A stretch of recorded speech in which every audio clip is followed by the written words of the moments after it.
It's me, Sean Capri, and I'm so glad you're here because you're listening to the most horsepowerful podcast on the internet. It's the Xbox Drive. I'm on a Skype call with my friend Ryan Turford. He's a meteorologist on the Moose, and on our journey today, we're predicting every single possible thing that's happening in 2024 because this is the first show back in 2024. I'm glad I almost remembered how to do the intro. Okay, everybody, let's jump on into the Xbox Drive. Oh!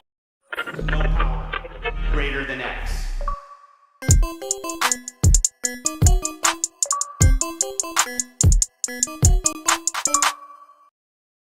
Capri.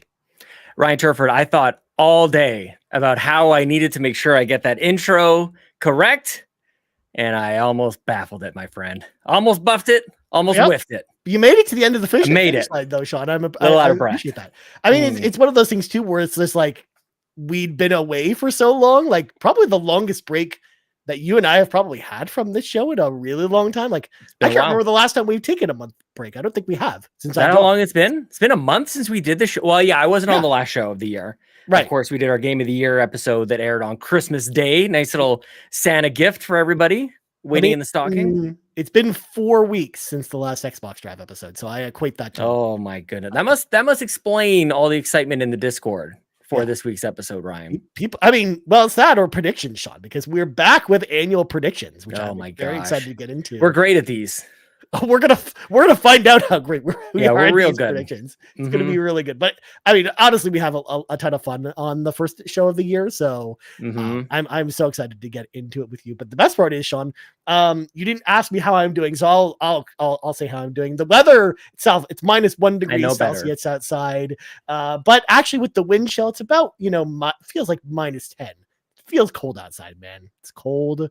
It's winter. Winter's finally arrived here in southwestern Ontario, Sean. It's official. Let's go.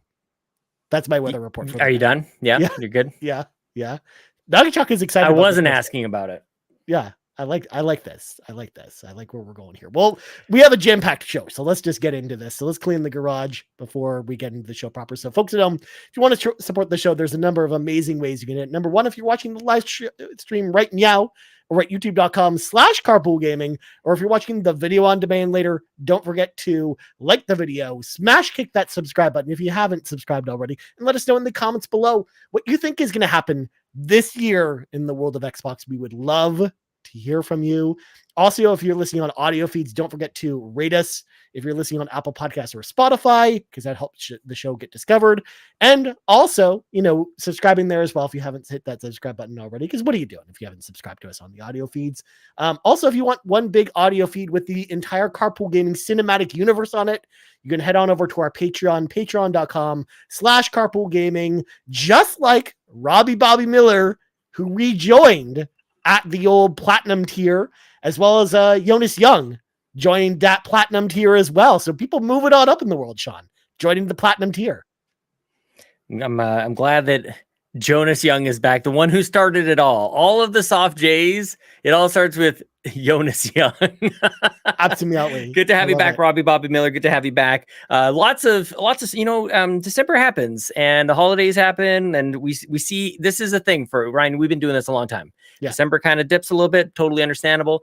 And we welcome back everybody who comes back to the Patreon. So thank you guys so much for, handling your finances, but supporting the carpool mission. Well, also they're putting their Christmas money to a good cause. Yes. By supporting Carpool Gaming. Well, now they're back. I'm just saying, like, sometimes people will drop off, and that go take care of treat yourself first. And we're still here. We're coming back. And Ryan, 2024 is going to be the biggest year of carpool gaming yet. And we're not going to talk about much more than that. But I just want to say, like, if we do have to point out the tweet that we posted this week, because we did post a tweet earlier this week saying the future of carpool gaming is coming February 5th. That's all we said with fireworks. So look out for that. We're not going to say anything else. Ryan's saying that for me so that I shut up and don't say anything. No, for sure. That's why I'm kind of quickly segueing away from this, because I don't want either of us to spoil the amazing thing that we've got planned. So February 5th, mark it on your calendars. It's going to be an important day. So lots of awesome stuff to talk about with carpool gaming, so look out for that. And last but not least, our website, carpoolgaming.com. It's got all of our merch, so if you're interested in getting your own Xbox Drive t-shirt or any other carpool gaming merch, you can head on over to our website, carpoolgaming.com. Well, without further ado, Sean, it is time to grab our 8 tracks, pop them in. It's time for a very long extended version of the playlist, even though it might not be that long. Who knows? Because we've been gone for a long time, Sean. So one would assume we played lots of games over the holidays, or did we? Here's what we're about to find out. Sean, what did you play, my friend? I feel like you should start. I can jump in maybe in the middle of your list. Oh my God. I couldn't have been busier, Ryan.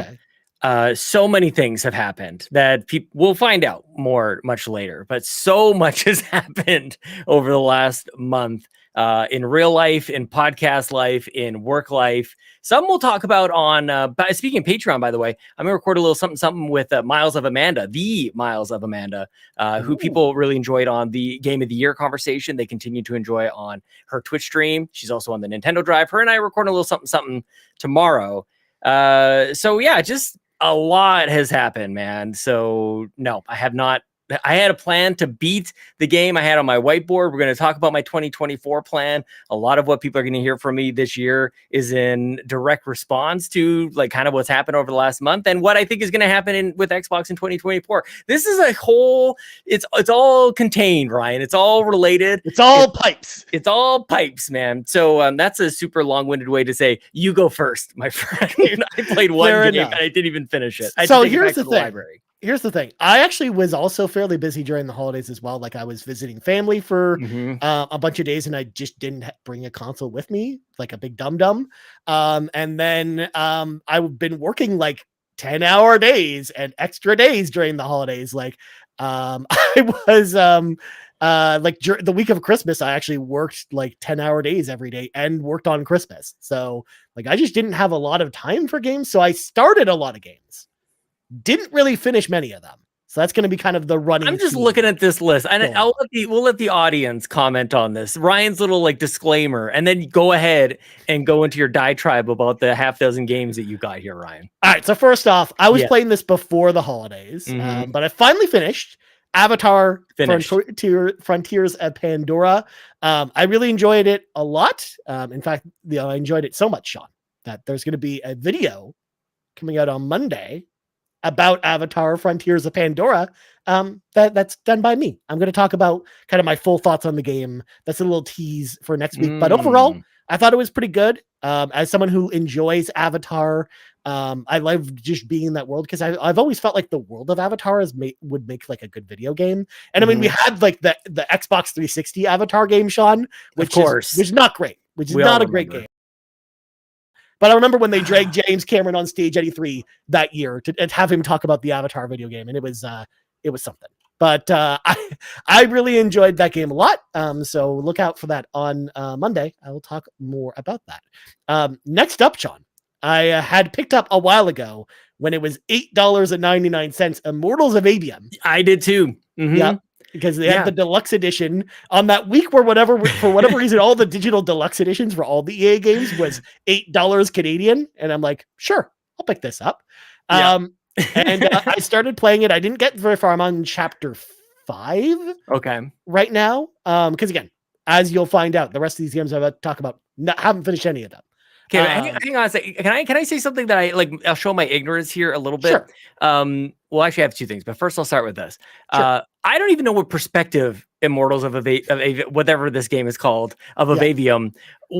Like, is it a third-person game? Is it a first-person shooter? Is it fantasy? Is it sci-fi? Like, I know nothing about this game. Just that people think it's mid. That's it. Well, I'm glad I can regale you of the facts. Regale. Because it is a first-person shooter. Okay. But it's magic based. So you're not using guns. You have magical powers. Like you basically alternate between 3 different magical styles. One that's kind of like your standard assault rifle, one that's kind of like your shotgun, and then one that's like a machine gun. Like it has like automatic fire. And then you have different spells that you can use as well. For example, like one of the very first ones you learn is the whip ability. So you can like whip enemies and pull them towards you. So then you can then shotgun them. Claw shot in the face, hook shot. Or you can shoot some green magic on them to slow down the enemies or speed up the enemies, which then messes with time, and it's really cool. This game reminds me so much of the old 90s PC game that you might have heard of, Sean, called Heretic. which Heretic. is Okay. from id Mhm. Software. This was their medieval first-person shooter that then kind of became Hexen eventually. But that was also like a very much a magical based first-person shooter. And the developers really tried to convey over the press release, the press time for Immortals, that they tried to make Call of Duty but with magic. And while I don't feel like they think it feels like Call of Duty, I think it feels actually closer to something like Doom, where it's very fast paced. You have to be very aggressive with your play style.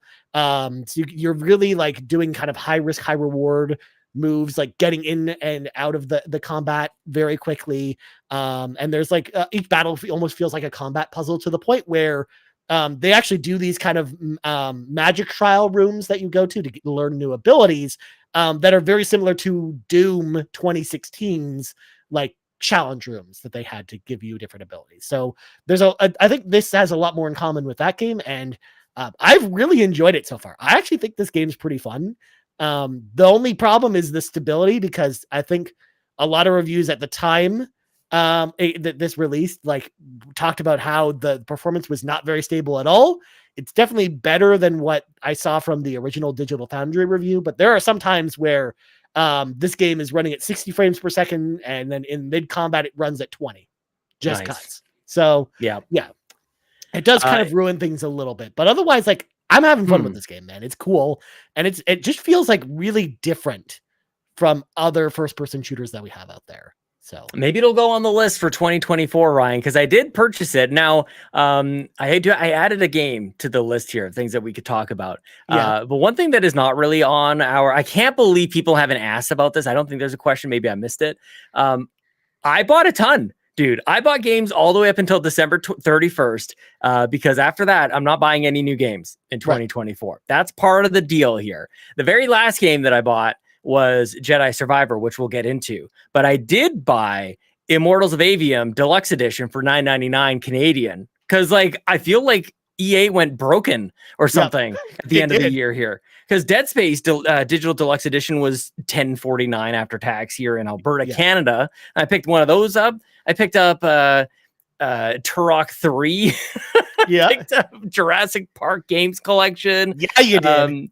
Here's the big this is the ridiculousness, Ryan. I haven't had a chance to talk to you about this. And I haven't played any of these, by the way. These are just purchases. I'm not here to tell you about these games at all.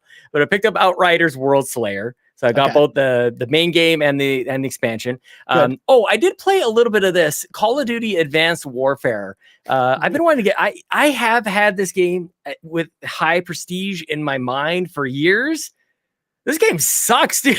Yeah, it does. It doesn't. I'm just being facetious, but it's not nearly as good as I remembered it being. But it's a Call of Duty game. It's Kevin Spacey, isn't it? That's the Kevin Spacey one. It has nothing to do with whether or not he's in it. I just thought I remember like the gameplay being quite a bit better, and it's not. It's kind of clunky, actually. I remember being quite a bit smoother, but especially when you compare it to the other Call of Duty games that released it, like Infinite Warfare, like. Oh my God, it feels so slow when you compare. That's what Dannohh always says. Maybe Infinite is the better one. I've always thought Advanced Warfare was the one. And it'll probably come to Game Pass later this year anyway, so what am I doing? I mean, I'm not saying that Infinite Warfare is actually a better game, but I feel like the combat feels way better in that game than it does in Advanced Warfare. So. Well, sticking on that train, I picked up Battlefield 5 Definitive Edition and Battlefield 1 for $10 for the two games. Picked up Dishonored 2, Ryan. Eventually I'll get to that. It was $4. Here's a game. This one is for Luke Lore. Anthem Legion of Dawn edition for $4 Canadian, Ryan. Oh, excellent. You upgraded from the normal edition, which was $199. Yeah. I picked up the original Brickbreaker Arkanoid, Ryan. Okay. Nice. Actually, it's not the original. It seems to be an upgraded version. It's so flashy that it might be giving me a seizure. Actually, it might be too much. That was $3.89. Picked up Lara Croft in the Temple of Osiris, which is actually a legit good game. Those are fun. They're good games. Both the Lara Croft games are pretty good.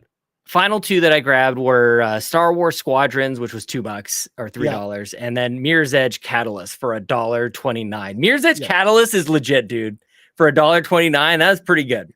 Yeah, it's a pretty good game. Yeah, I don't know what was going on with EA, because like all those games were super cheap. Because even I I wasn't planning on picking up any, but I did pick up 2 because I did pick Yeah. up Immortals of Avium, and then I picked up Wild Hearts because I liked the trial for Oh, Wild nice Hearts. one. Yep. And I was like, oh, the deluxe edition's $9.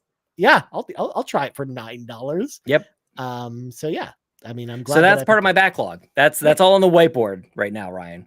They're getting it. Actually, most of these games I just listed, not on the whiteboard at all. Not even not. And there's probably 30 games on this whiteboard, dude. And Oh we're my gonna gosh. save a little bit of this conversation too for later because we have a question about like games from our backlog. That Sounds we're gonna good. knock off. So we'll get to that. But Immortals of Avium, I like it. It's fun. Also, I know Luke. Speaking of Luke Lore, because you mentioned him earlier, Sean. He also actually really liked that game a lot too because I saw him tweeting about how he was playing through it recently and was really enjoying it as well. Yeah, man. So, I think it's a pretty good game that just most people missed. But next up, there were a couple times during the break, Sean, where I streamed a little game, Garrett Bland, Yes. Baldur's Gate 3.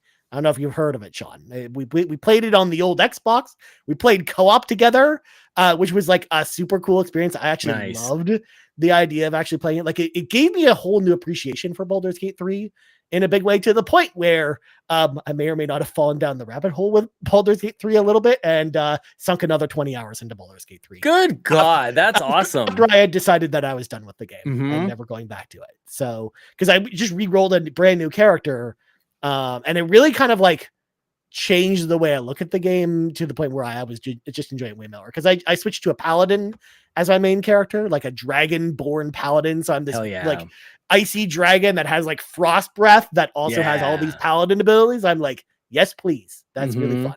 But of course, since it's me, Sean, I of course decided to go the Oathbreaker paladin style. So I forsook my oath, and now I'm like an evil paladin because of course I am. That's just who I am. So really enjoying Baldur's Gate 3 again. That game's like an 80-hour game. I'm nowhere close to finishing it. I'm glad you went back to it though, like, and you kind of got a different experience with Garrett and everything. That's awesome, man. Yeah, like that really helped get me back into it. And then also, I got Garrett addicted to that game too. Like he's been playing it nonstop too. Yes, dude. Baldur's Gate's not going anywhere this year. I'm telling you guys. Like people are still playing it. I don't know. Maybe we'll look at the calendar for the year and something will distract us. But I feel like there's nothing, not even anything close, that is going to take us away from some of these big, gigantic games that came out in 2023. If you're an RPG person, like the next 3 months are a literal. Oh, Unicorn Ultra Fighter, or whatever the hell it's called. Unicorn Overlord, Sean. I have to correct you. No, but between that and Final Fantasy VII Rebirth and Persona 3 Reload, like a Dragon, Grand Blue Fantasy Relink, like there's too many RPGs in the What words are you saying? What are you talking about? Most of them have anime characters in them, okay, Sean? I don't expect you to understand. Oh, I did watch some anime. I've been doing things. I've been reading some comics. I've been buying some Steam games. I've been doing stuff, just not playing too many games, you know? Yeah. Well, next up, Sean, I played Armored Core 6 Fires of Rubicon. It's got mechs. Sorry? I do like mechs. Yeah. I got this one with all the credit that I basically have been saving up on Xbox for a while. So it wasn't on sale, but I basically got it for free. This game is very fun too. I've been really enjoying my time with this one. I mean, I like mechs, and I like From Software's approach to mechs, where they have this like kind of very realistic style where you can customize all the parts of your mechs. And it's, you know, it's got this cool story. The graphics are great. This game's great, but I just did not get enough time with it to really say too much more about it. I'm only in the kind of like the first couple levels because, again, like I said, I've been busy with other things. Also played lots of Fortnite, but I don't really need to dwell too much on that because I'm really into Fortnite now because I am that person. And last game I played, Sean, that you also played, which I'm also not very far in, is Star Wars Jedi Survivor, because I talked about this with Kevin on the last episode because that's when I started playing it. But I'm not gonna lie, I honestly, I've kind of fallen off of this game a little bit. Oh no! I'm liking it, but I'm just like, I'm not in love with it. If that makes sense. Oh, like, how far into it are you?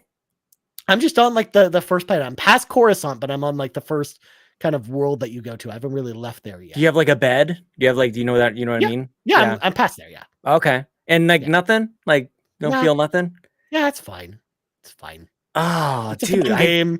I don't know. Maybe I'm just not in the mood for it right now, and that could play into it a little bit. But like, I don't know. I'm just not feeling it. Like the combat's fun, yeah, but the story's fine, I guess. But I don't know. It also plays into the fact that like I'm also not super into Star Wars like I used to be. Oh yeah, that would do it.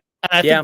think that's dampened my excitement a little bit because like when the first one came out, that was before the start like episode 9 came out and stuff like that. Like I was much I think I was it much more really? into Holy cow. yeah.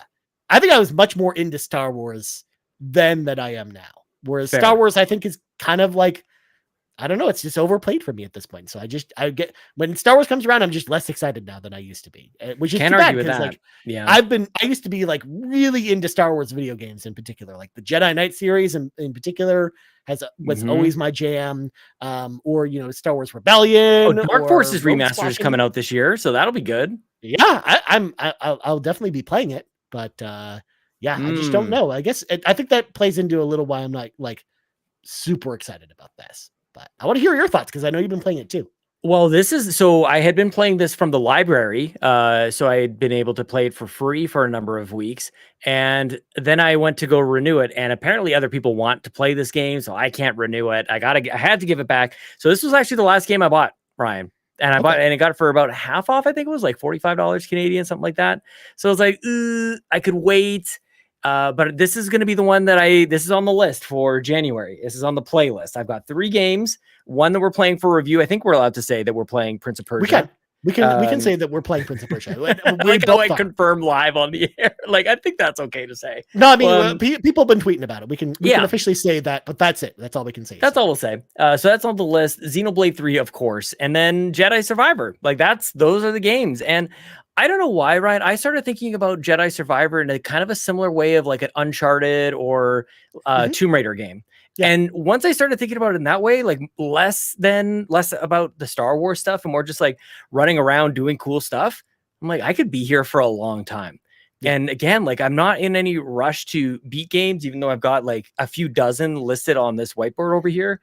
Like Jedi Survivor, now that I don't have to race against the library due dates, I can just kind of like walk around and 100% these maps and go climb and, you know, get new abilities and come back to places and figure out how to get into this entrance or that. I think it's really fun. So, yeah, man, I actually like Cal Kestis. I like his beard. You can get multiple different beards. Ryan, you must like that very much. I did actually appreciate that. I love the fact that you can fully customize him in that way. But otherwise, the collectibles are nonsensical. Again, like the workbench is just stupid. Like it was in the first game too. Like that's I wish they did change something like that. But it seems massive. Like I feel like I could play this game all year. Actually, it looks incredibly huge. I don't need to go too much onto it. I'll probably be playing this for the next few weeks at the very least. I was gonna say you're definitely gonna probably be checking it about this one. Yeah, for the next while. So yeah. Well, I've got a game I want to finish, and so we'll have reviews for that there Prince of Persia and Xenoblade and Jedi. I'm staying focused on those ones. Yeah. Whereas I like over the holidays, since I just was so sparse with my time, like. I feel like I was very unfocused with my gaming in the way that I usually am not, because you usually know. So was I. I'm the type of person that likes to focus on 1 or 2 titles and then like beat them that way. And I mean, I did beat a game over the holiday as well, besides Avatar, which was Mega Man: The Wily Wars of all games on the Genesis, because of course I did. But yeah, like right now, like my playlist is very much Prince of Persia, and then if I want to focus on something, it's probably going to be finishing Immortals of Evium, because I am really enjoying it. That's a good one. I think those two, because then that'll lead us into Persona, and then all the February stuff that I'm personally excited about. So that I know you're not too into. Well, not right now. I could look. The first time we ever saw, I think it was Scarlet Nexus or Tales of Arise or both, where I was like, I don't get it. I don't know what you guys are so excited about, and I love both those games. So look, I'm a spontaneous kind of person, Ryan. You might get bored in February, and Persona's on Game Pass. So I mean, that's true. Definitely helps. Persona 5 is on the list. Persona 5 is that right there. Right? Nice. Yeah, we could get. I know Amanda's playing it soon too. Dude, they're so. And you're talking about like Link to the Past. Who else was talking about doing Link to the Past this year? I think Seth was mentioning Link to the Past too. Like you, me, and Seth both mentioned. Yeah. Because like I posted a list on my Twitter. I'll bring it up now actually, because like I was gonna bring this up later in the show, but I actually posted a list on Twitter of the 10 games that I want to beat for the first time this year, and Link to the Past is one of them, because I've never finished it. I've only gotten the first. I've only really played like the first hour or two of Link to the Past, and I always put it down and never go back to it. Yeah. So I'm like setting aside time to go back and play it, because that's something I really want. Maybe this is why you think so highly of Zelda too, because you never beat Link to the Past. I also never beat Link Between Worlds, which is also on the list too. Which I Oh really like. my gosh, Ryan! Yes, play both those this year. The best part is yes. I have a copy of Link Between Worlds and I've never played it. Oh, it's so great. It's so great. It's still sealed. I haven't opened so it. good. So- Ryan, you mentioned the 360 earlier. I don't remember what you said, but it triggered a Avatar. memory. We were talking about Avatar. Oh, on the Avatar game. Yes. Yeah. So I spent a lot of time over the holidays. I was lucky enough to spend a lot of time with my parents. My brother was in town from Vancouver, so we just hung out and, ate a lot of cookies and played some Nintendo, a lot of Mario Kart. And I was like, man, we're kind of getting bored with the Switch and playing with my family. They weren't into the games like I am with so many of the other ones. And I'm like, I should really bring over an Xbox. And I was about this close to packing up my Series X and bringing it over. I'm like, this thing sucks to bring around with me. It's huge. And it doesn't really fit in my backpack with everything else I'm carrying around. So anyways, we ended up just playing my parents' 360, which we got them like forever ago, just so that we would have something over there. We're like digging through all their games, and they're all Connect games. They're like Zumba and all this other stuff. Of course. And then we find NHL 13 and we pop that sucker in. And that game is awesome, dude. That game completely holds up. We were playing it on my parents. They've got like this 70-inch Vizio TV.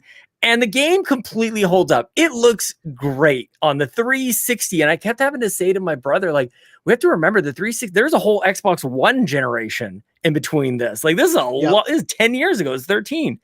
And I think it plays well. I think it looked great. And shout out to NHL 13, man. It was still arcadey. It was still fun. So yeah, it was a good time. Shout out to NHL 13. And also, Sean, it brings me to another important point. This year is the 20-year anniversary of the Xbox 360. So it's 20 years old. Just imagine that, Sean. Where's my imagine that console being 20 years old. Oh my God. But also, I stand by this when I say this, but I actually think the NHL games pre Xbox One were like the best time to play. Totally. Because it definitely went downhill after Xbox One. It's only gotten worse because I feel like even the modern NHL games are just okay at best when you compare them to the older games. Yeah. I just feel like they nailed that special sauce and they moved away from it for whatever reason. So Ultimate Team. Cards. 100%. Yeah. Cards. Of course. Cards ruin everything. Weird. Apparently. Yeah. Not neon white. Play neon white, Ryan. Yeah. And they don't ruin the fact that I'm going to a Magic the Gathering tournament There it next is. Saturday, Sean. That involves cards the whole weekend. So Mm-hmm. please be excited. But anyways, Sean, it's time to shift into cruise control, or else we're never going to end this show because it is time for our annual 2024 predictions, Sean. We, of course, are going to predict what happens this year in the world of Xbox. But first, Sean, of course, as tradition dictates, we need to go back and find out who won last year's prediction. We don't need to do that. Oh, we need to do it because this is fun even for the audience, Sean. So, first of all, this was taken from episode 272 of the Xbox Drive. That's cool. If people want to go back and listen to where our heads were at with some of these, because we explain why we predicted some of this stuff, which is interesting. So, and by the way, people should do that. I really highly encourage people to go back and listen. Everything is it's out there on the feed.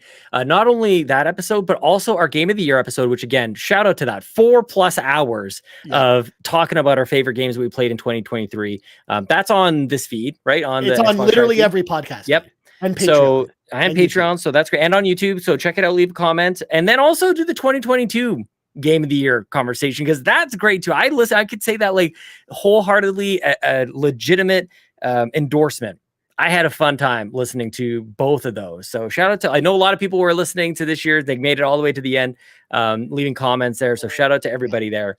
But yeah, go ahead. It was actually super cool as well because we got a couple comments on the YouTube one, Sean, where they're like, I'm listening for the first time. First time. Awesome. Mm-hmm. Yeah. Welcome in. Super cool. Yep. Yeah. A lot of people over the holidays too jumping into the Discord, Ryan. A ton. A lot of people saying I've been listening for a long time and this is my first time jumping into Discord. The water's warm. Come on in.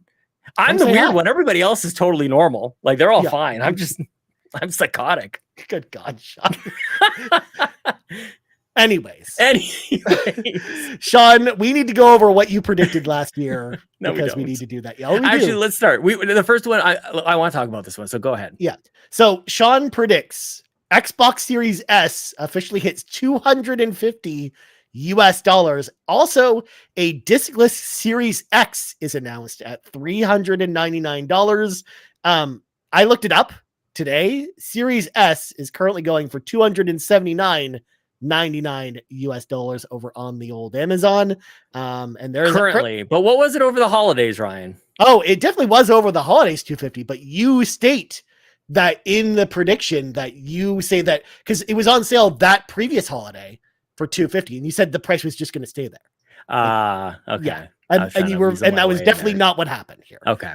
So I feel like it went even cheaper. I feel like we saw it even cheaper than that. It was. So that's kind of amazing. It was. Yeah. Yeah. So, but yeah, you were like, that's the new price. 250 is the new price. Okay, this year that'll be. By the way, I'm not re-predicting anything, so which makes this year's predictions very difficult. I'm not reusing anything. I'm not talking about Final Fantasy VII remake coming to Game Pass. I'm not doing any of that stuff. So anything I predicted last year is off the board for mine this year, which makes this year's hard because a lot of these could happen this year. You know what I'm saying? There is. I looked at my predictions. There's only one about a game that I predicted last year, but it's a completely different prediction than what I had last year. Yeah. So, but otherwise, everything else is completely different too. But so yeah, obviously, I gave you 9 points for that, Sean, because we did odds, as of course we did. Oh yes. But you got no points. No because points. Those don't exist. Next up, there will be at least 2 Nintendo Direct style presentations throughout the year outside of Xbox's E3 presentation. And Sean, while your heart was in the right place with this one, with the Xbox Developer Showcase, there was only one of them this year. So 6 points were wagered and you got 0 points. Half points. You said at least 2. You emphasized that at 2 or more. 2. There was only one though. We'll let the audience decide. We'll let the audience decide. I made the case. I'm awarding you 0 points for that one, Sean. But fine. The audience can tell me different if they want. Okay. Come on, audience. Next up, Hellblade is releasing in November. Forza Motorsport is coming in July. Obviously, this didn't happen. 5 points were wagered and 0 points were earned. In fact, originally you were predicting Forza was going to come out in September, which was going to be a closer guess. But then I corrected you on the show saying, hey, just so you know, the marketing says spring 2023, because at the time that's what it had said. So you changed your response based on what I said to make it even more incorrect. So just wanted to throw that out there that I did that. I'm not listening to a damn thing you say this year. But it was correct information. I was closer. I wasn't leading you down the dark path. This was also at the time of year where we thought Starfield was coming out in April, which obviously didn't happen either. But next up, I'm 32. I'm staying out of it. Next up, Xbox will release a Sidewinder controller. Oh, obviously this didn't happen. I gave you 10 points on this one. Yeah, that's a 10. And that didn't happen. And then last one, Ubisoft's new Star Wars game is launching day and date into Game Pass. Star Wars Outlaws got a full reveal this year, but they obviously did not mention Game Pass in any way. They mentioned Ubisoft Plus a bunch of times. You can get in on Ubisoft Plus, but that's not part of Game Pass. So I gave you 10 points on this one and you got nothing. So Sean Capri with the goose egg, 0 points this year. But next up, my predictions, Sean. Number 1, there will be a new Quake game coming from id Software. Obviously, this hasn't happened. You gave me 3 points. None were awarded. Next up, 13 Sentinels and Catherine Full Body both come to Xbox and Game Pass this year. This would have been awesome, but it didn't happen. I can't believe it. You gave me I 6 can't points. believe it didn't happen. I can't believe we just didn't get anything else from Atlas this year because I was expecting that. But next up, Hellblade 2 comes out on November 10th. If it is any other day other than November 10th, it was going to be, I would have gotten 0 points. But Hellblade 2 obviously is coming out this year, apparently. 8 points were wagered and I got 0. Next up, before year's end, we will have a full gameplay reveal for Indiana Jones, and it'll be dated for March of 2024. We still have no idea what's going on with this game. You gave me the full 10 because you also didn't think that was happening. And again, 0 points. And then last but not least, Konami will announce a bunch of new Castlevania games, including a new 2.5D Castlevania Metroidvania game coming to Xbox in 2024. This would have been awesome, but it did not happen because what the heck is Konami doing? They released Castlevania anime this year, but no new Castlevania games were announced. Like, come on, Konami. One thing at a time. One thing at a time, Ryan. Yeah. 9 points were wagered and I earned nothing. So I also got the goose egg. But the tiebreaker, Sean, you and I had a side bet outside of the predictions as to whether or not the Activision Blizzard deal would actually go through this year. And we wagered 1 point each on this. I like it. Sean said the deal would go through. I said the deal would be stopped by the FTC. Sean was awarded 1 point, and Sean is officially the winner of predictions with 1 point. I'm so good at predictions, Ryan. Oh my gosh. Yes. So good at this. It was dicey there for a little while. I have a couple things on this, Ryan. I feel like maybe next week, because I didn't get a chance to be on the very last episode of the year in 2023. Maybe next year we can have some sort of we should talk about 2023 on Xbox. The reason that I think about that while talking about these predictions is in some cases, some of our predictions are things that we either think are going to happen, but more importantly to my point, the things that we want to have happen. And what we see here are that regardless, none of it happened. Right. And I feel like that begs the question, how did Xbox do in 2023? Did they surprise and delight? It's one of my favorite things as far as winning over a fan base or an audience or community. We should be surprising and delighting. And we as fans and consumers, we should be surprised and delighted all the time. So maybe we'll just pose that as an overall question for next week. Were we surprised and delighted in 2023 by Xbox? You know what I'm saying? We could even make up an old Xbox report card, Sean. We could grade them. I'm down. Mm-hmm. So that's what we'll do next week. I think that'll be fun. But and I think we also said multiple times on this episode, Sean, we're trying to will some of these things into existence. Definitely. We purposely actually took bid predictions that were more out there because of the point scale. If we didn't have the point scale, Sean, we actually probably would have been safer with some of our stuff. So, we took some chances. Yeah, you go for it.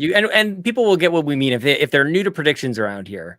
We do things a little differently around here. Absolutely. Right? So as we go along, Sean and I are going to go back and forth and give our predictions, and the other person will then assign a point value based on how likely we think that prediction is, or how safe that prediction is, essentially. So if Sean said that Hellblade 2 comes out in 2024 and says nothing else, because we already have that game dated for 2024, and because you're not stating anything specific, I would give you a very minimal score for that. Whereas if Sean comes out and says there's a new Banjo-Kazooie game, it's announced and it's coming out this year, and here's the release date, that's a solid 10, because it's really out there, because Sean's putting a bunch of very specific information in a prediction like that. So those are kind of differences. Those are kind of that's this kind of the scale we're working on here. So I'm realizing I have to build my spreadsheet for this for next year. Where did you even come up with I don't. You must have just listened to last year's. Is that how you did this? Go back and listen to I'll make a spreadsheet. I always do a spreadsheet for E3 predictions. So which E3 is dead. E3 will never happen again, but we're still going to call it that. I mean, 100%. We'll call that to the day we die. But, E3 comes back for 2027. I actually think it would be more hilarious, Sean, if you predicted that Jeff Keighley rebrands Summer Game Fest to E3, and that's how F3. F3 or E4, just whatever. E4. Mm-hmm. All right, Sean. Since you are the victor, you have the right to choose if you'd like to go first or second. I'll go second. I will defer to you. You can kick. I will receive. Okay. Yes. I'm ready to disappoint all the Xbox fans right away out of the gate here, because this is the only one prediction I have about a game I predicted last year.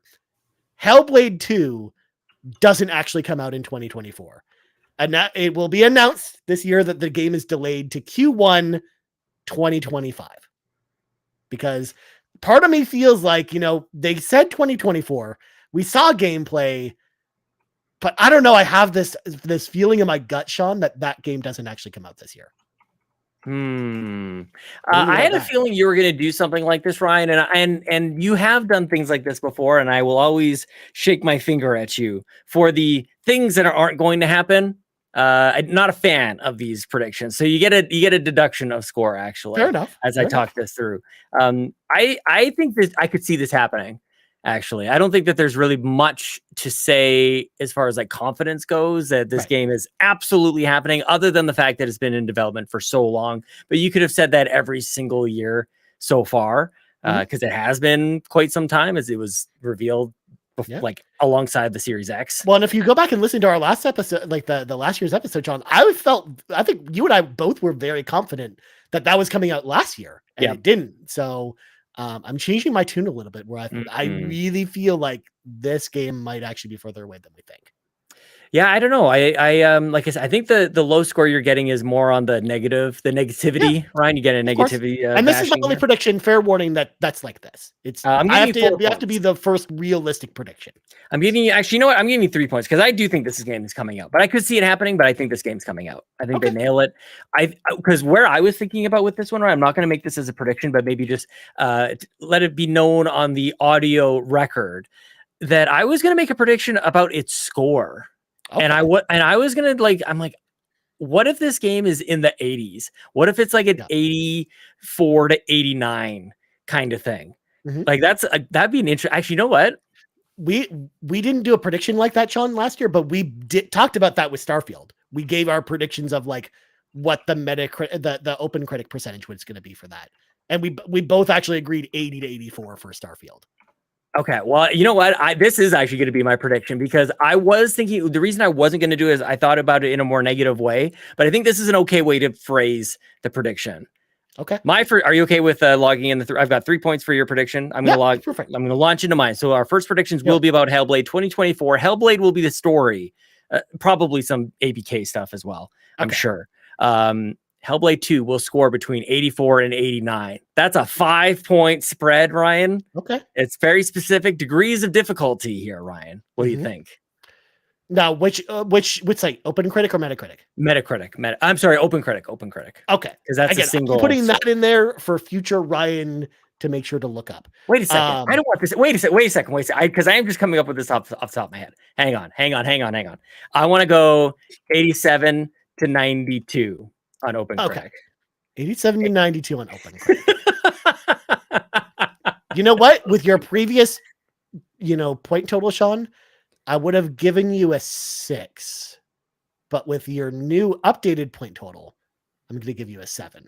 I actually think it's more bold to say that it's going to score higher than at 87. I'm worried about. That's what I'm kind of worried about, actually. Yeah, because how many games this year got over an 87 compared to how many games released? That's a good question. Like there was maybe 30 of them, 40 of them. Is there like a popular open critic usually has their Hall of Fame? Yeah. Tears of the Kingdom 96, Baldur's Gate 96, Videoverse 92. I haven't even heard of that. Yeah. Resident Evil 4 92, Against the Storm 92. What are these games? Asgard's Wrath 2. That's the new VR game. Apparently it's really good. In fact, Sean, 15th. There were 41 games that got over that score in 2023 compared to the thousands of games that released last year. Yeah. It's tough odds. Okay. That's why I'm giving you a 7. Okay, I'll take the 7. All right. Yeah. Well, over to you, Ryan. Well, thank you very much, Sean, for passing it over me. I'm going very specific on this one. In fact, let the record be shown. If this date is not 100% correct, I get 0 points. There's no half points for getting in the same month or the same week. I have to nail the home run with this one in order to get the points. So keep that in mind when you're scoring me, Sean. I've got it noted here. Avowed will get an April 12th release date and will come out that day. Because I think that game is first on the docket. I think that's the first party game from Microsoft that's coming out this year. It feels like it's the furthest along, especially with what we saw both at the last year's showcase and what we've heard about this game. I feel like this game is right around the corner, and April 12th is the release date I'm predicting for it.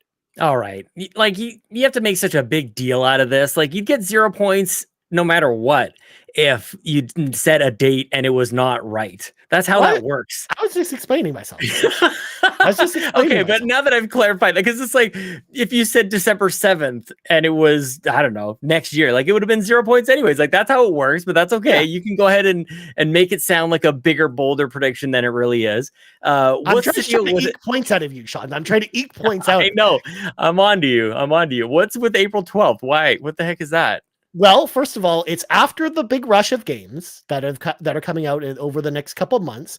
And April feels like the right month for this game to come out with, because it's also I feel like they want this game out before the fall rush, especially with the expectation that Hellblade is going to be their big fall game. I think they want this game as far away from Hellblade as they can get it.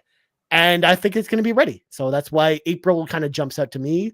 Because I truly think that game will be out. Even if it's even taking my prediction out of consideration, I think that game will be out before the end of May at the latest. That's just how I feel about it. Like I feel you're getting 10 points. It's and bold. It fits in like the same slot as Redfall. Like that was my line of thinking too. Oh, interesting. Yep, I could see it. You're getting 10 points. Anytime you're gonna we don't even have a season. I don't think. Like I don't think you even have a quarter or they have no indication of when this game is coming out. 100%. We just know this year. That's it. So it's 1 out of 365 or less because we're into January 5th as the time of recording. So yeah, go for it. April 12th sounds good. Sounds good. I had to get one prediction here that's like super specific because I do this every time. That's a bit that I do, Sean. Okay. All right. Okay. Your next prediction, Sean. My next prediction is really stupid. Excellent. I love it already. Finally, Xbox will reveal design labs for consoles, Ryan. We're going to design our own consoles. We're going to get to pick our own colors. We're going to get to do our own stuff, get our own camo Series X if we want to. But we're getting design labs for consoles, man. Okay.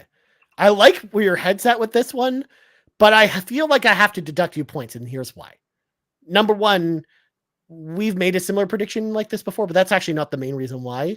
Last year, you and I did a show together where we talked about the Activision Blizzard stuff.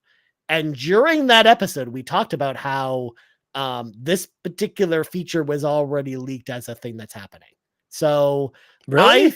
Yes. So I feel as though I must deduct at least 2 points from your prediction, Sean. Okay. For that reason, because we kind of know it's eventually happening. But the fact that you said this year is a key thing, because that might not, because those plans may have changed and that might not actually happen until next year, as an example. So I am going to give you a flat 5 on this one.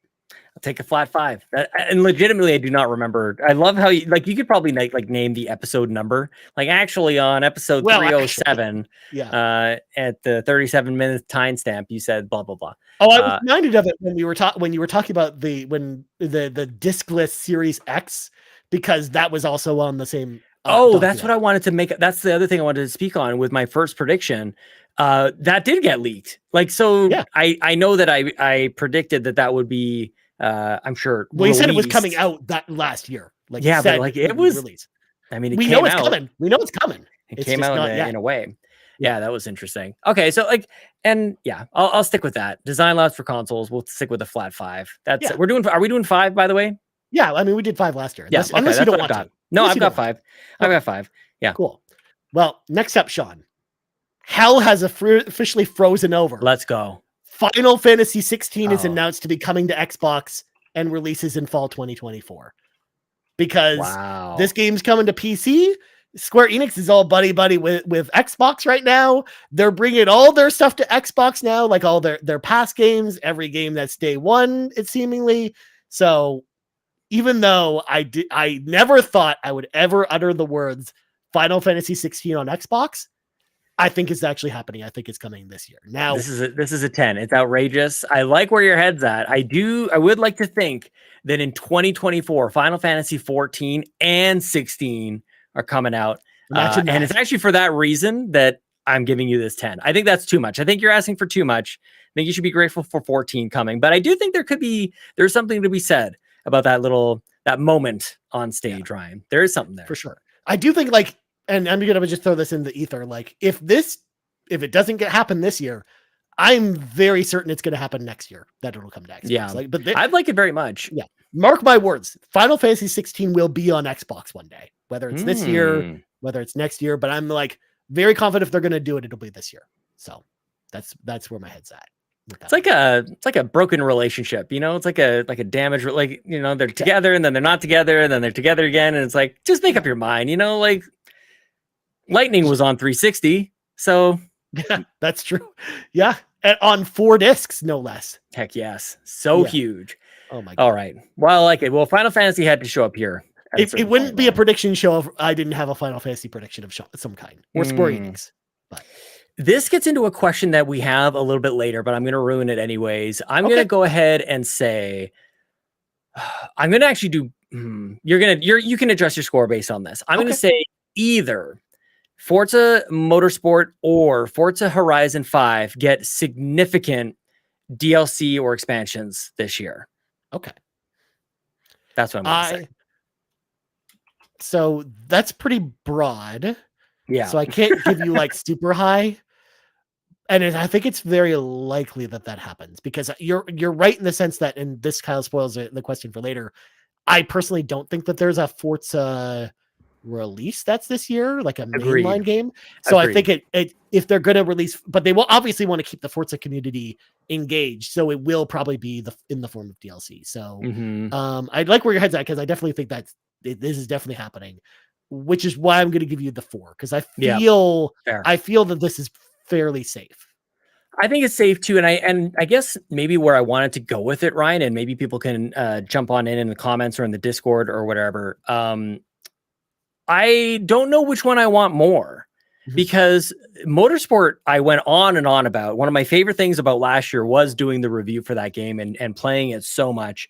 But I do want more there. I think that game is rock solid. It's super fun, looks great. But I think the thesis of the overall review is that it's a back to basics kind of thing. And so I would like to see a little something more and not just like, here's 14 more cars. And normally we give you 3 more cars. Like I want something else there. Like more tracks or some with like different environments, maybe. Like well, just another way to engage in the game. Like it's not just like more content. Like it's a different way to play it, I guess. So I'll leave it at that. But Horizon, I feel like, is the popular one.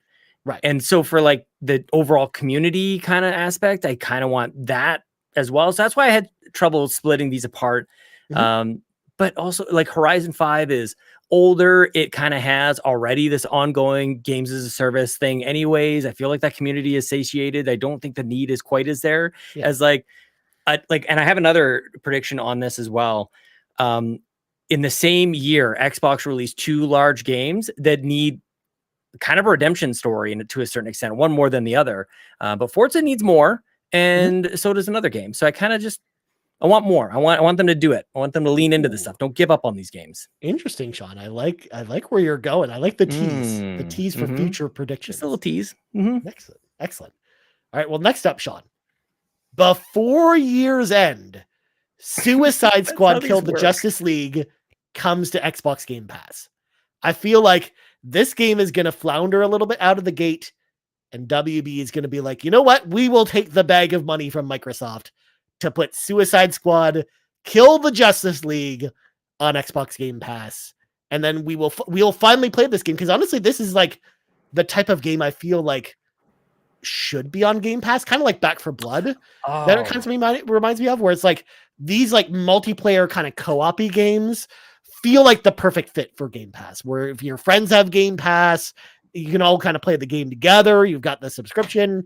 I feel like that's like the move that I think we'd see with this game. So like it won't be at launch because the game comes out in less than a month at this point. But I feel like sometime before the end of the year, they will put Suicide Squad Kill the Justice League on Game Pass. I like this a lot. And actually, to be honest with you, well, no, I have a ridiculous Game Pass guess still to come. But I like this one. It definitely has almost Cyberpunk on Game Pass energy. I don't know that there's anything else. Like I'd love to kind of comb through the 2024 release list and go like, what of those games could come? This makes a lot of sense. And what I just went over and did on my whiteboard was added Gotham Knights to my list of games that I would like to play this year. And that's part of why I came up with this prediction as well, because Gotham Knights had a very similar story where a couple months after it came out, it wasn't doing super well and it came to Game Pass. So I think that a similar thing might happen here with this game. Did Midnight Suns ever come to Game Pass? No, but that's Marvel. They have. I know. I just like because I'm also thinking about Guardians of the Galaxy. Did that come to Game Pass? Guardians did, yeah. Dude, speaking of, and like all the free games on Epic, like are people jumping on board with these free games? I might actually have to open up my Epic Game Store launcher every once in a while now. I've got some decent games over there now. I mean, I've never claimed a game on Epic Game Store because I'm a weird person. Oh, yeah, that is true. You play Fortnite. I don't really play a lot of games on PC though. That's fair. Well, you could maybe later just start hoarding that digital library. Ryan, this is a bold one. I'm gonna give you a 7. I'm gonna go 7. Seven. Seven. I almost went 6, but I think I'll give you a 7. That's a good one. Ooh. I like it. I like that. I like it very much, Ryan. Good one. Good prediction. I can't see. I'm just going to throw it out there. I know that this is an Xbox show, but Lego 2K Drive actually just claimed it because it's on PlayStation Plus Essential this month as a free game. So it'd be cool. I think it'll probably come to Game Pass at some point too, but just throwing it out there as like a shout out if you're interested in playing that game and you have a PlayStation. It's all in there and it's free this month. And if you have to lift your PlayStation, just lift with your knees. Just make sure you're wearing a back brace, Sean. Just careful. Get a second person if you can. Yeah. Whenever you lift a PlayStation 5, you open up the instructions, and it's like when you build IKEA furniture. It's always like get a second person, or you'll hurt yourself. Look, if you're going down like a set of narrow stairs, you're gonna have to pivot a little bit, Sean. Around the corner. I'll leave it at that. Ryan. Final prediction shot. Or I guess no, you have got this is my 4th. Right. Because I kind of made up the Hellblade one on the spot. I actually have an extra one here. I was going to talk about an acquisition. I'm going to leave it. I'm just going to kind of throw it out there because I had written it down like that maybe Uncle Phil will just start to pick up the pieces of this Embracer fire sale, like something like out of there. God forbid, please save Crystal Dynamics and Tomb Raider. Xbox, I beg you, please. Yeah, I would like that very much, actually. So I wasn't sure what to do with that. Like that'd actually be excellent. But I'm not gonna do that. Let's see. I'm not making up rules, Lachlan, in the chat. We explained the rules like 20 minutes ago, but Lachlan wasn't here. I don't want to do the Gears collection. I'm just putting it out there, things I've thought of. I don't want to do the Gears collection as much as I would really, really like to see that happen. I'm not going to do it. I thought about that one too, Sean. That was on my thinking about one. Feels recycled though, doesn't it? We've done that a lot, actually. We didn't last year, but every other year. I know, right? And this will be the year that it happens. So I've said those. I might actually have to go back to them in case this is a thing that exists already. Sure. Because we bought the Starfield, like the premium access, the premium edition, which gets you DLC at some point. Yeah, well, DLC expansion. They've announced the DLC expansion's coming. But they didn't tell us what that is, right? We know nothing about it. Okay. Other than it exists. Excellent. Okay, so I'm going to run off of that. So we do know the DLC is coming. That's not part of the prediction. The prediction is, to my point earlier, is that whatever is coming to Starfield is significant. That it does start to it initiates the redemption arc. I don't know if it'll finish it, but whatever is coming to Starfield this year kind of has people going like, oh, this is what they're building. Like that we don't know the entire picture for Starfield. I'm not just talking about maps. I'm not just talking about DLSS. I'm not talking about like the minor quality of life stuff that we've all complained about. I'm talking about something big. Mm-hmm. And I guess it sounds cliche to say, but like some sort of No Man's Sky, like I'm picturing like a block of content just like coming out of the sky and just like a content drop. Is it just like the game? The game like Reboot from Reboot? From Reboot, exactly what I'm thinking. Yes, that's that's what I'm thinking. Something big that kind of has people like turning their heads back around, going like, maybe I was too quick to say that about Starfield. And this is very wishy-washy. It's very optimistic, maybe hopelessly optimistic, because I want Starfield to be what it could be. It's a Bethesda game. It's in space. It's like we can do whatever you want. It's got a great story. It was one of Garrett Bland's favorite games of 2023. There's still so much there to be told. Come on, Bethesda. I'm not giving up on this game. So that's kind of where I'm at with it. Okay. It's going to be hard to measure whether or not it's the redemption arc starting with that, but we will do our best to tally that. In which case, Sean, I appreciate your boldness, and to reward your boldness, I'm giving you an 8.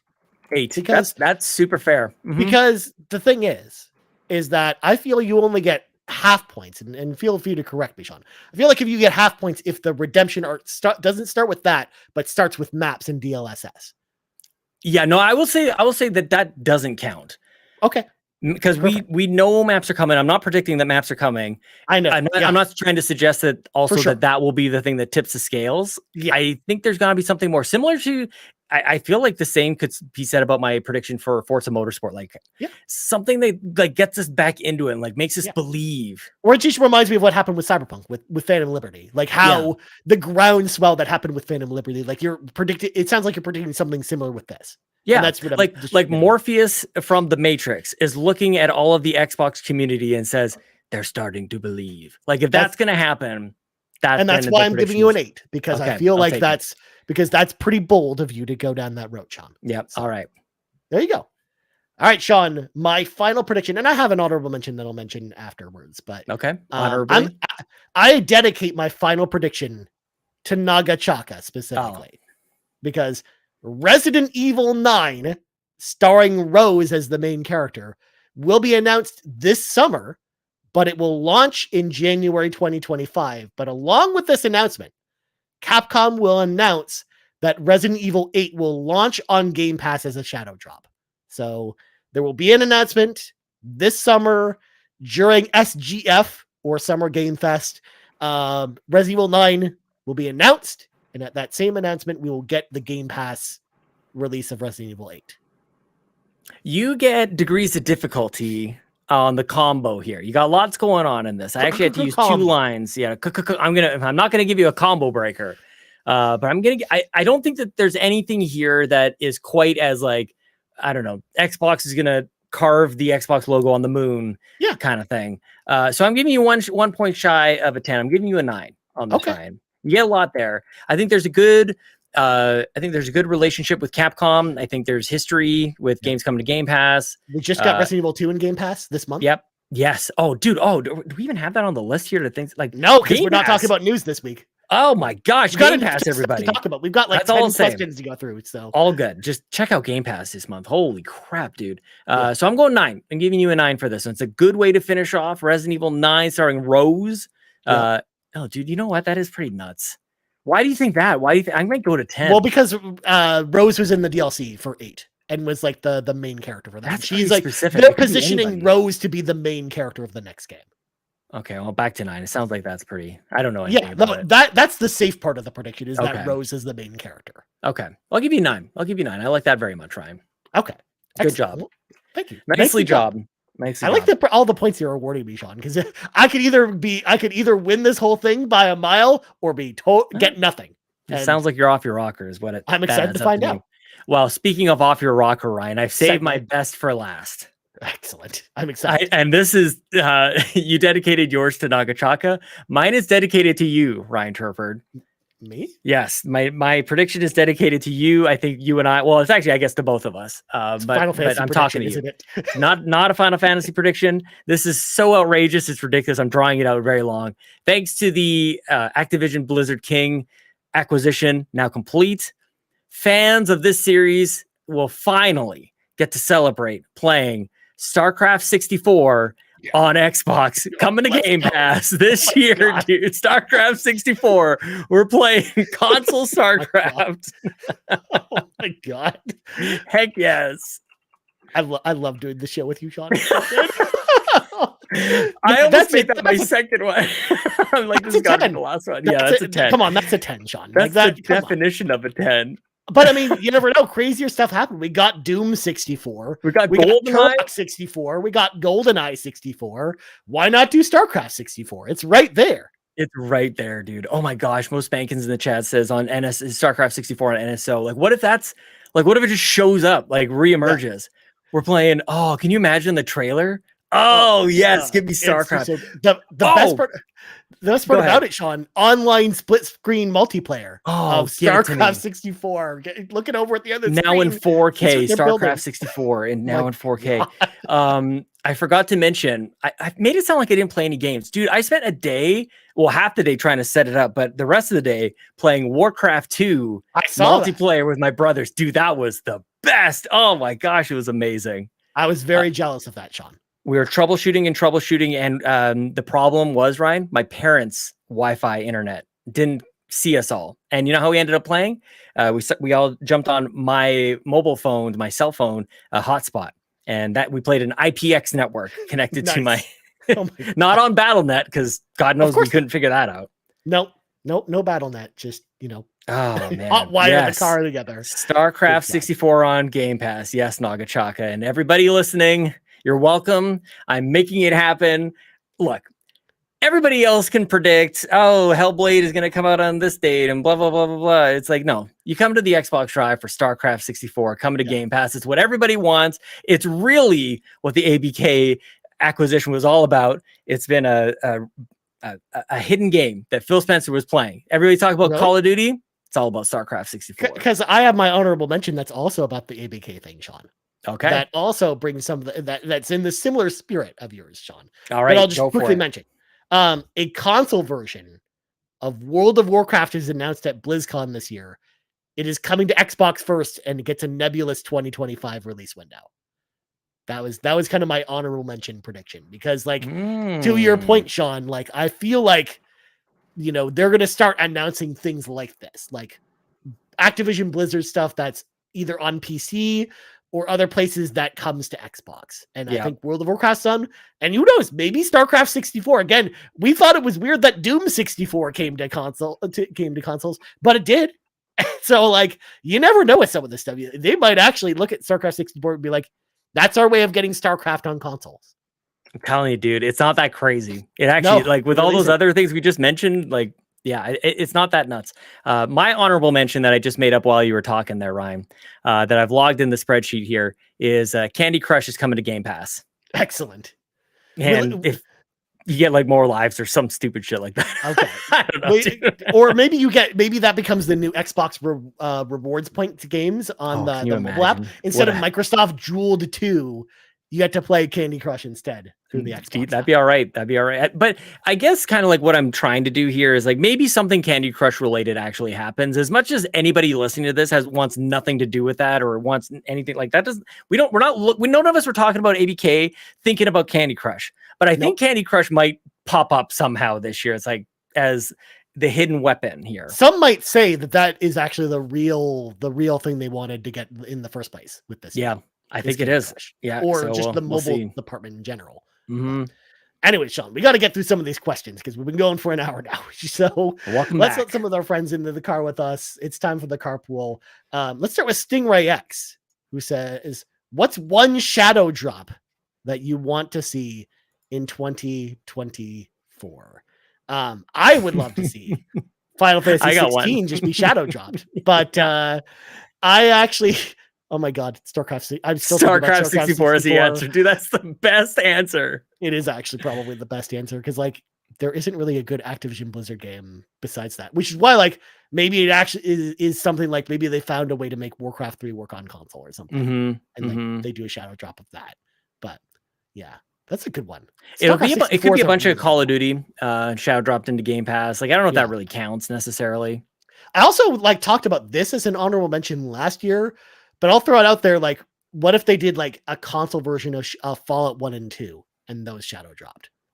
Because they need something Fallout related at some point, because Fallout 5 is like 10 years away at this point. Like they've got to figure something out on that. Yeah. They've got to figure out a way to not have those be 15 years apart from each other, man. It's that's too much. Fallout 4 is supposed to be getting like a next gen something still hasn't happened yet, but it's supposed to, because that patch was supposed to come out the end of last year, but it got delayed to this year. So Adam David in the chat says something that maybe other people are thinking as well. Says, okay, I didn't know they did a StarCraft 64. That's a real thing. StarCraft was obviously most of us think of StarCraft as a PC game. There's a Nintendo 64 version of that game, if you can believe it. Sean, I have a copy of StarCraft 64 and an N64. Yeah. Maybe I stream StarCraft 64 at some point. Yeah. I think that'd be pretty cool. We should prove to the world that StarCraft 64 is a real game. Yep. Maybe actually I'm thinking about streaming tomorrow with the Final Fantasy 14 showcase. Maybe we play StarCraft 64 afterwards. We are a bunch of dorks over here at Carpool Gaming, man. That is the nerdiest thing I think I ever. Aside from I spent a day playing Warcraft 2 with my brothers at my parents' house. We're just real cool over here, man. We really are, Sean. We really are. Yeah, no, I think my answer to this is shadow drop. I can't get my mind off StarCraft 64. I think that would be it. I think that's my answer. Yeah, that's where we're going with. We're locking it in. Actually, the real answer I want, Sean, is StarCraft Ghost. That StarCraft Ghost becomes uncanceled somehow and is back in existence, and it just gets released. That'd be so cool, dude. I kind of want, like, I don't know. We can talk about like how to do a shadow drop, and we can maybe talk about that. This will come into our conversation next week about 2023. Like Hi-Fi Rush was shadow dropped, and that was cool. But like, was that the best thing for that game? Like, I don't know. Like shadow drops they're very interesting, and I think there's like a collection of great shadow drops and not great shadow drops. Like Sega would know a little something like that, Ryan. Probably. Yeah. Hi-Fi Rush, it came out like at a weird time because there were so many other games at that month. So I think that's why a lot of people missed that game, myself included, because I didn't actually end up playing that until much later in the year because of that. So, but we're going to move on, Sean, to the rock block of Xbox Series S toaster questions. Oh my We're going to start with Cwaggy, who says he got a backbone for Christmas, and it's pretty sweet because part of the question post was, Sean, you asked people what they got for Christmas. Yes. So Cwaggy was responding to that. I'm really impressed with the backbone and how well it's working with the Steam Link. I have plans to test the Xbox app to get some State of Decay going. Shout out to you, Cwaggy. State of Decay is a good game. What we need to know, though, Ryan and Sean, have you ordered the Xbox toaster, and why is it yes? But I'll continue before we answer that. Next up, we got Andrew, We the Nerdy Andrew, who says, thoughts on the Xbox Series S toaster? And then Nagachaka says, what's the best way to toast your bread? And why is it using the Xbox Series S toaster that was announced recently? And then Awesome Dave says, with the announcement of the Xbox Series S toaster, can we assume Microsoft has given up on games and only wants to make toasters now? And also shout out to Hoppel, who made a GIF in the Discord of James Cameron's Dark Angel Season 1 and 2 now available on DVD, popping in and out of the toaster. Yeah. Oh my God. So many thoughts about this toaster, Sean. I think it's like $39.99 US or $29.99 US. Doesn't matter, because at this point, to answer people's questions, neither of us have pre-ordered it yet because it's not available in Canada in any way. So we can't. That's the reason I haven't pre-ordered it. Well, I can tell you, Sean, I'm moving soon and I need a new toaster because I don't currently own a toaster.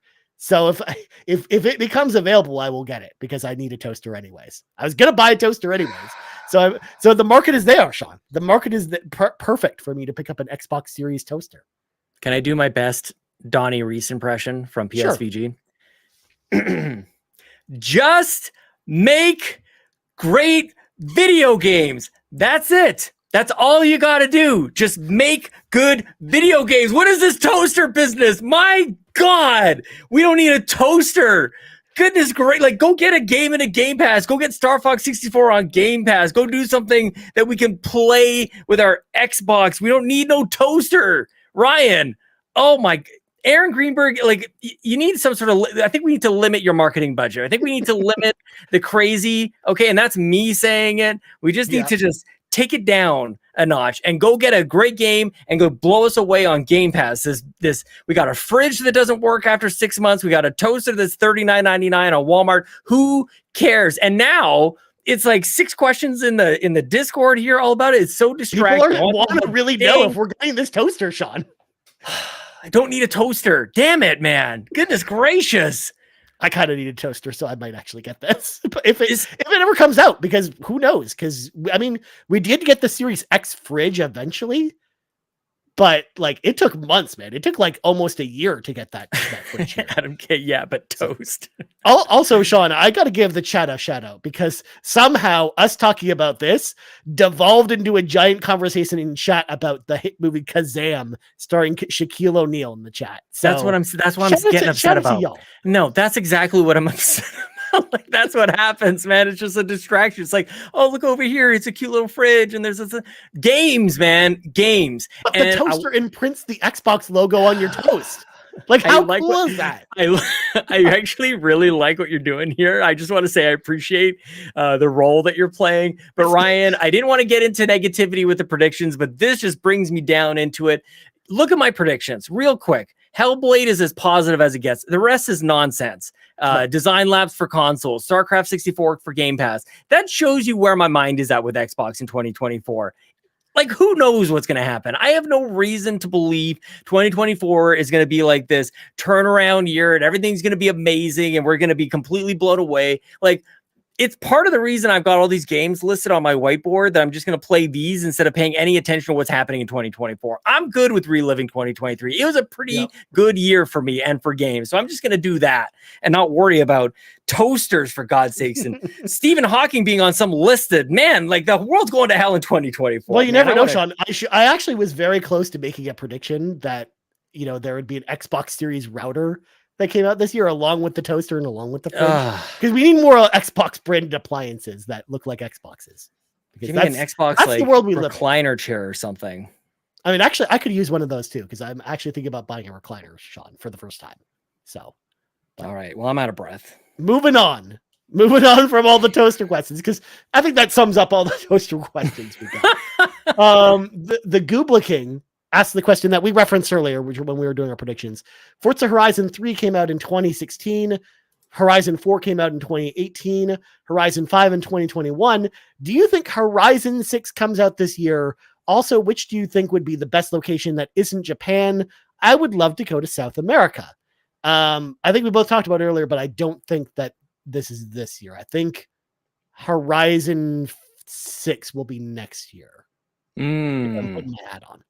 Because I just feel like the development time is just much farther along. And Playground is also working on Fable still. Fable. Too. Yeah. That's kind of where my mind was at on this as well. And that's kind of why I think some sort of significant expansion to 5. I'd actually like to see 5 stick around for a while.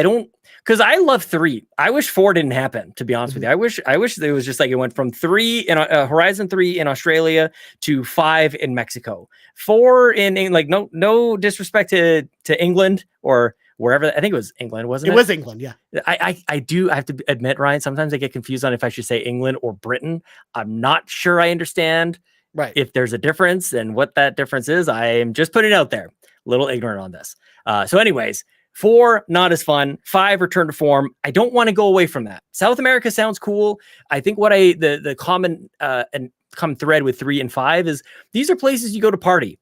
Australia sounds like a great place to just go have a great time. Everybody we know who's in Australia is amazing.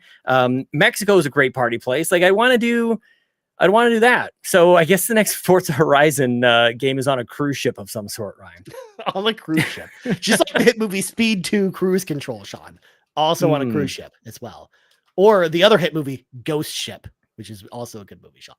But South America is really interesting because also South Africa is, that's what I said. Oh, South Africa. Yeah. I'm sorry. Yeah, well, South Africa's cool too, Sean. It was the home of the movie District 9. District 9, which I watched over the holidays, which is excellent. It's like I knew. Yep. So okay, well, I'll go South America then. I'll go Brazil. Yeah. Okay. Actually, Adam David in the chat kind of stole the one I was thinking of, which was Canada. I actually think Canada, surprisingly, would be really cool. It would be good. Forza game. It would be good. There's lots of diverse environments, and I think it'd be cool. I think it'd be interesting. We got especially if they did in Alberta, Alberta towns up here. BC. If they did a Forza Horizon game in BC, that would be super cool. Well, you'd have to lean into there is a party aspect to Canada, what people don't really know. There definitely is there's a good time to be had. So I'd want them to lean more into that and kind of the setting and the landscape to just be also there, but not look how beautiful Canada is. That's not what I want out of Forza Horizon. I want the party. So just get a bunch of hosers from Canada to host the festival. Bunch of hosers. Yeah. Oh my God. All right. Well, next up, we got Kevin Ainsworth. What's up, Kevin? He said, what's the game on your backlog that you're most excited to knock out this year? Also, Sean, how do you resist the FOMO when new games come out this year to not buy them?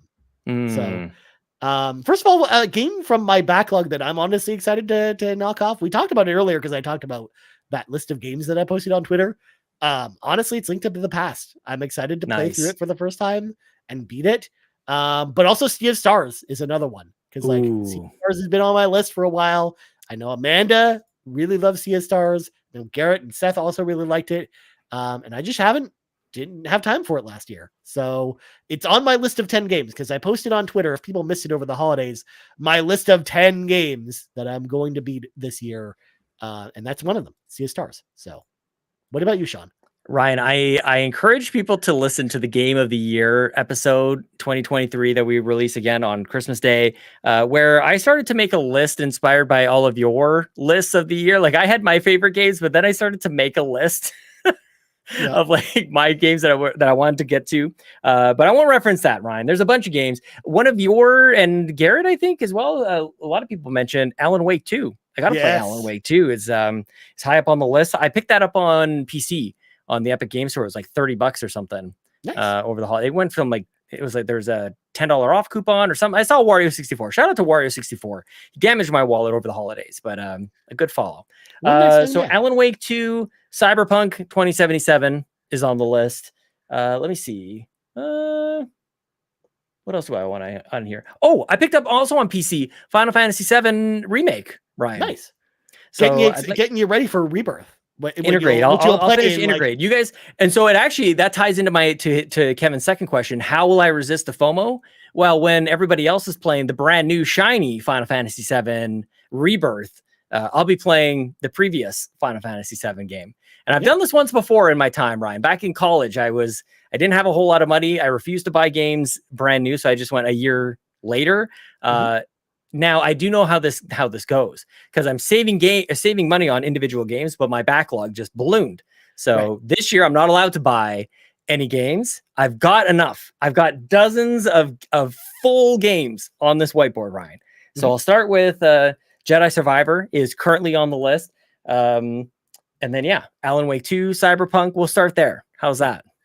That sounds good to me. Like, I'm in a similar position, Sean, honestly, where, as much as I love playing a bunch of different stuff, like this year, I'm just not going to have as much money to spend on games. So join me. I'm going to only be able to get one a month, essentially. So I will definitely be playing more backlog games this year versus previous years. So, and I already kind of have it mapped out in my brain, like the 12 games I want to play this year.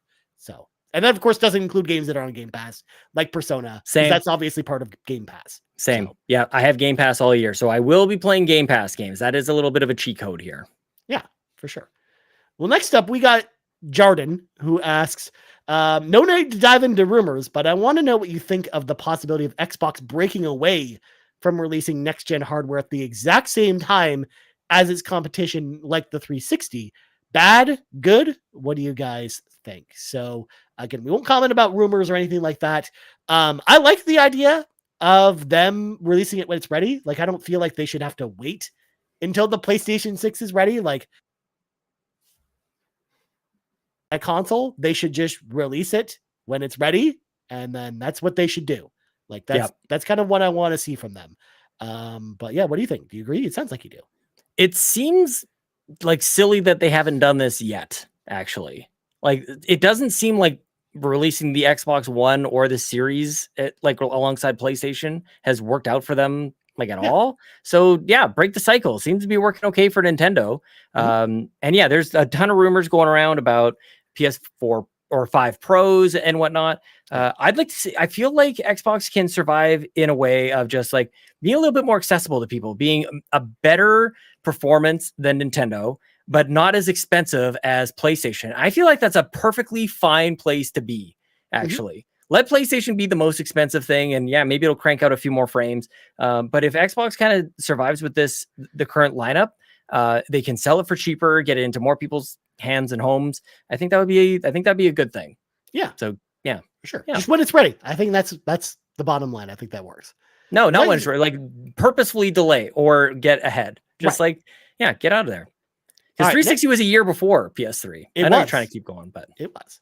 Next up, we got Fulia, who says, welcome back, friends. Hope the start of your 2024 is going well so far.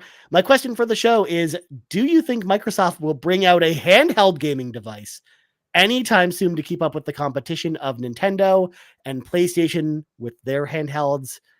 Honestly, I really feel like their mind space with handhelds is they put their app out there and they want to work with other companies to make sure that Xbox Game Pass streaming works on other devices. And I feel like that's their game. So I don't feel like they're going to release hardware at all. I just don't think that that's where they're going with this. I could be wrong. I think it would be interesting to see what that would look like if they were to do that. Like if they had something like similar to like the PlayStation Portal, which everyone said they weren't going to buy, but it's been sold out everywhere for months. Dude, yeah, I could pick one up. I could definitely see myself getting one of those.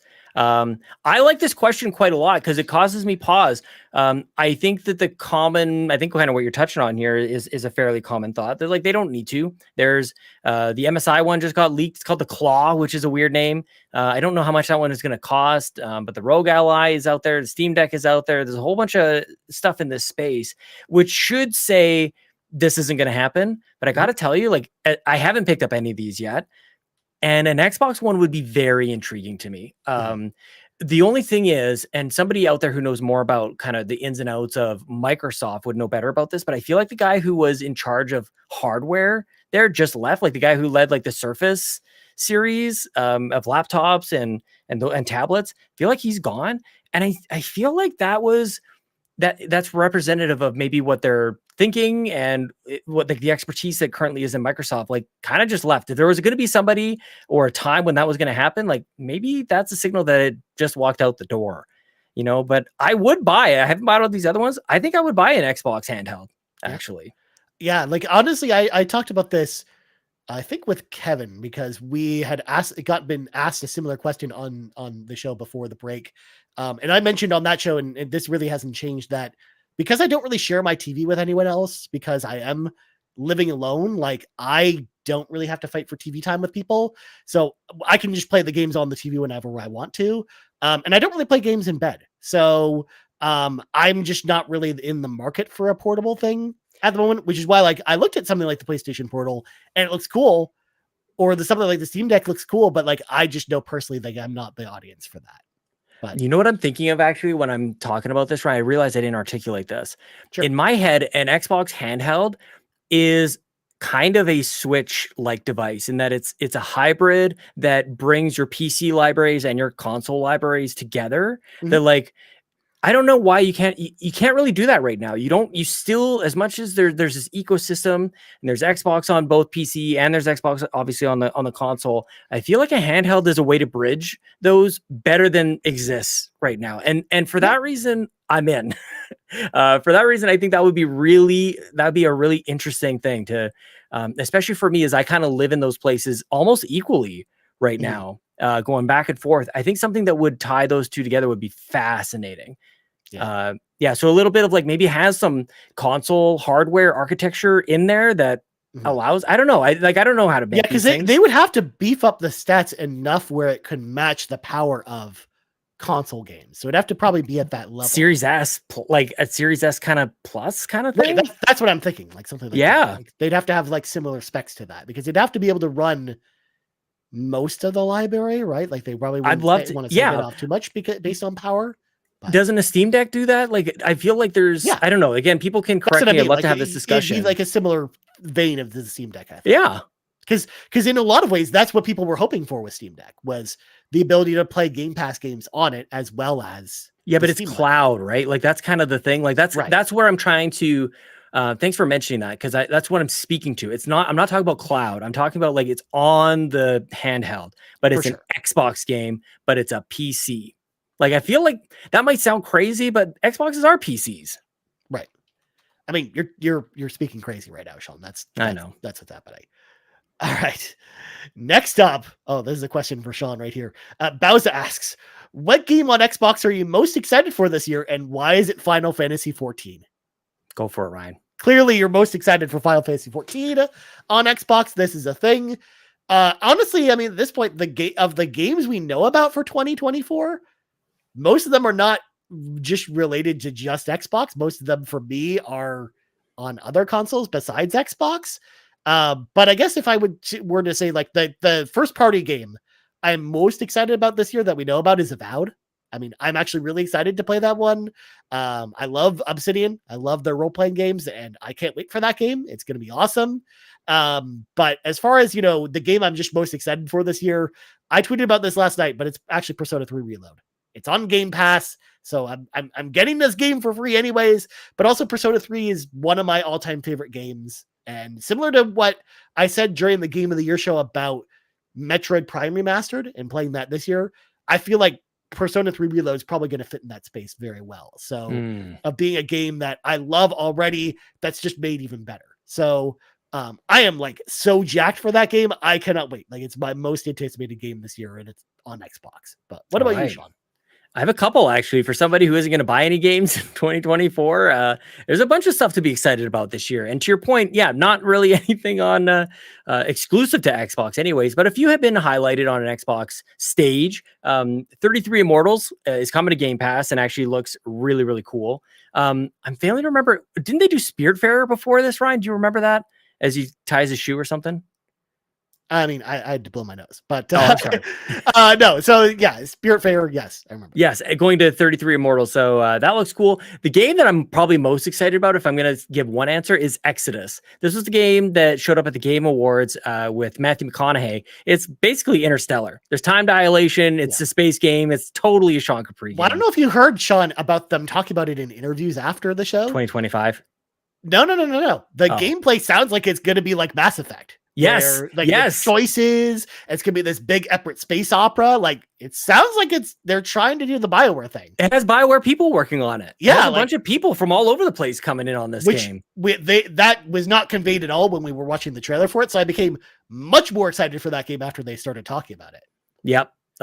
So speaking of space, also Space Marine 2. I've been following that game for a long time. That looks really great. Shout out to Star Wars Outlaws, which we spoke about before.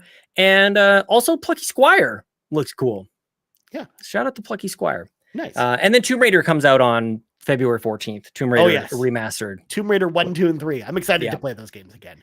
Very cool. But also, I'm going to give a shout out to Unicorn Overlord, Sean. Stop. I am so excited for Unicorn Overlord, the next game from Vanillaware coming to Xbox. I can't wait for that game. It's going to be so awesome. Also, Visions of Mana. I'm very excited about that one too. And as well, more stuff. But yeah, Xbox is going to have some fun games this year, Sean. Maybe Final Fantasy 14 Dawn Trail.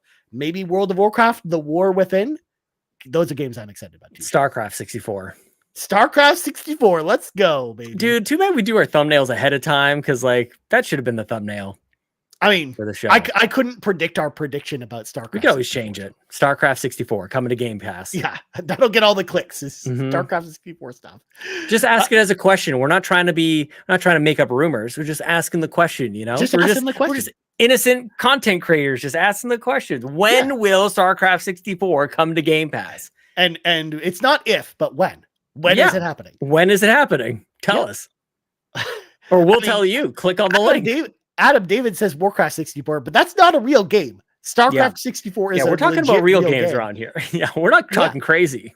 And I mean, literally, StarCraft 64 is just StarCraft and Brood War, but with split screen multiplayer where you can play with multiple friends. And oh my God, it was amazing. Yeah. God, I trolled my friend so hard, by the way. We're sticking with this for a second here. Where we were playing StarCraft 64 split screen because he was building a whole bunch of carriers and I was playing as the Terrans and I looked over at his screen and saw he was building a bunch of carriers. So all I did was line my base with missile turrets and Goliaths and he just got wrecked. And I just destroyed him. Yeah. It was so good. Oh my God. That missile upgrade, they can get them from far away. Oh, so good. Yeah, you pair those with some nice Valkyries, Sean, and you're good to go. What a game. Yeah. Next up, we got MoSpankins, who says, hope everyone enjoyed the holiday season. What would you like to see from Xbox in 2024? New games announced from older IP, new hardware, digital Series X, maybe a new controller with haptics, or just another Xbox Series appliance for your house. What say you? See, we come back to the toaster again, Sean. It all comes back around. Well, what we really want to see MoSpankins is StarCraft 64 on Xbox. Definitely. But honestly, I just want to see games. Forget hardware, forget everything else. I just want to see games from Xbox at this point. Like that's just what I want, if I'm being honest. Yep.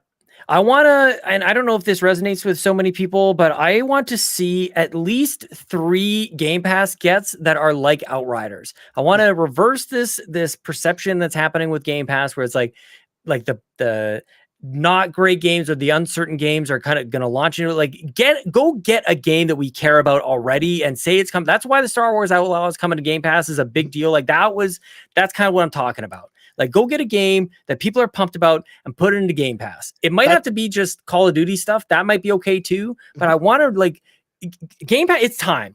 I'm tired, Ryan. I'm tired of saying next year is going to be the year. That's why Persona 3 Reload is so awesome. That's why good. it's such a big announcement, because it is one of those games that you're describing that's on Game Pass. Where even though I know it's not your jam, like there are so many crazy Persona people out there, Sean. Like I feel like it's going to bring a lot of people over to Game Pass for that. I hope so. And more of that. So if that's one of 3, then like 2 more. Yeah. You know, like MLB The Show is going to be on Game Pass. It doesn't quite have the same kind of sting, I guess, or kind of the same shock value. It's baseball. It's just very niche. Right. But it was a moment where it's like, oh my gosh, I can't believe Xbox got the Sony thing that's on to Game Pass, blah, blah, blah. But Yeah, more of those moments. I feel like we haven't had one in quite a while. Like, I can't believe this is coming to Game Pass. So yeah, more of that, please. Goodness gracious. All right, last question of the night comes in from I Can't See, who actually wrote this in like a couple minutes ago, and I grabbed it from the Discord. So shout out to I Can't See. I Can't See says, late entry. The only Xbox thing I got for Christmas was I got a Minecraft coffee mug that changes as it heats. And I Can't See actually posted a picture of this in the Discord if people want to go check this out. So their question is, can you get Series S screens or other hardware / accessories with Xbox reward points? So what happens is with Xbox reward points is you can redeem gift certificates for the Xbox or Microsoft stores with those points, that then you can use those gift certificates on hardware from the Xbox store if you want to. So if the accessories are being sold on the Xbox store, then yes, you can use them on there. Or likewise, if they're on the Microsoft store as well, like you can use it to buy merch, like Xbox merch. You can use reward points for that as an example. So anything that's available from the Microsoft or Xbox stores, you can actually use reward points on. But you just have to cash them as store credit first before you do that. But that screen is unofficial, right? That thing that hooks up to a Series S. Which is why because we got this question during the show. I haven't been able to look up if that's. Yeah, I don't think you can get that one with those points, but yeah, like you said, go on the store and it's there. Because I know they have hardware and accessories. Like you can buy the consoles from there. You can buy a lot of the controllers as well as controller accessories, and there is some third-party stuff on there as well, which is why like some of it's not everything, but there's a lot of stuff that's there. So check it out. In fact, you can buy it straight from your console. You don't even have to go to the website. You just go to the hardware section. Stay in your chair. The store. Yeah. Don't get up. Just stay there. Yeah. I mean, if you need a good toaster, you can just buy it from the safety of your recliner, Sean. Good God. I can't wait. Dude, if we have to talk about the toaster next week. I mean, you never know. People might ask questions about it, but we're getting a direct next week, aren't we? Is there a rumor that's going that we're going to have something else to talk about next week? Who knows? I mean, maybe that's when we get the announcement of Avowed coming out on April 12th, 2024, Sean. Can you imagine next week some of these predictions come to life? Oh my gosh. StarCraft 64. Who guessed StarCraft 64, baby. We will have an emergency podcast. If that happens, we will have something come out immediately afterwards. We're doing an emergency live stream of StarCraft 64. If StarCraft 64 just shows up out of nowhere. Like that's a thing. Because you bet your bottom dollar if there's an Xbox showcase and I'm not at work, we're gonna watch it together. Like that's a given. But emergency live stream of StarCraft 64, if that comes, like that's a thing. Yes. Okay, go ahead. Now I've got something for the end of the show. I was just gonna say, or StarCraft Ghost. That's it. If StarCraft Ghost was to magically reappear, that'd be a thing as well. But Sean, go ahead and see what you're gonna say. Oh, I just noticed in the Discord, which has been blowing up as it always has been, but especially over the holidays. People are asking about Fantasy Critic League. We had a great league last year. I think you and I talked about who won it last year. Well, we didn't officially crown the winner, but we have the final results, Sean. Okay. We won't do that. We'll save that because we're going to pair up with a more formal announcement. I just wanted to let people know we were waiting on word from Fantasy Critic on making leagues for larger communities, and we had to have 2 leagues last year in order to accommodate for all the people who are interested with carpool gaming, which is like amazing. I told my parents about it. Like it was just this huge deal. It's awesome.